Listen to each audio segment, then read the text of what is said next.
শুভ দ্বীপ্রহর, good afternoon সবাইকে, good afternoon. বাঙালি বাবু চলে এসছে আজকের, অর্থাৎ 24 তারিখের মিড ডে প্রেডিকশন। দুপুরবেলা যেটা প্রেডিকশন করি সেই প্রেডিকশন নিয়ে আবার রাত্রেবেলায় আসবো। চলে আসি প্রথমে ক্রুডের দিকে। ক্রুডে খুব একটা চেঞ্জ কিছু করিনি। ক্রুডের সাপোর্ট 1 ঘন্টার 5624 থেকে 5605, তারপরে 5579, তারপরে 5557 থেকে 5537, তারপরে 5707 থেকে 5483, তারপরে 5458 থেকে 5432। রেজিস্ট্যান্স হচ্ছে ওই সেম রাখা আছে, 5686 থেকে 5699, 5813 থেকে 5834, 5876 থেকে 5898। ব্যাস এই পর্যন্ত আমি রেখে দিয়েছি, আর কিছু বেশি চেঞ্জেস আমি করিনি। এবারে চলে আসি গোল্ডে। গোল্ড আজকে একটা নিউজ আছে, হ্যাঁ, ফরেস্ট ফ্যাক্টরিতে দেখে নেবেন।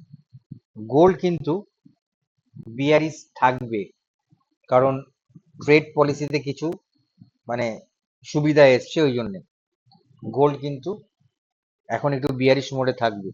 যদিও গোল্ড, আবারও বলছি, বুলিশই আছে।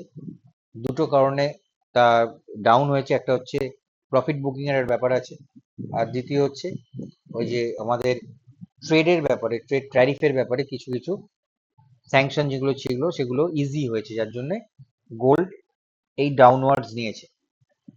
গোল্ডের সাপোর্ট 1 ঘন্টা একটু চেঞ্জ করেছি, 3370। যদি এটা ভাঙে তাহলে 3346 থেকে 3344 অনেকখানি কিন্তু টানবে, হ্যাঁ। তারপরে 3333 থেকে 3331, তারপর 3320 থেকে 3310, তারপর 3293 থেকে 3282। রেজিস্ট্যান্স 3420, 3428 থেকে 34839, তারপরে 3445 থেকে 3451। এই অবধি রাখলাম, কারণ আর বেশি দূর টানার মতন মানে জায়গা ছিল না। এখন গোল্ড সেইখানে যাবে না এখনো পর্যন্ত, ঠিক আছে।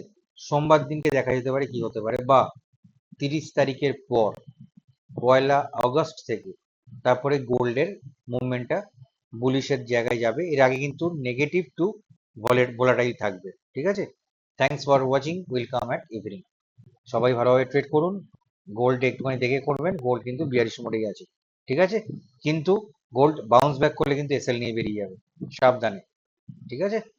এখনকার জন্য টাটা।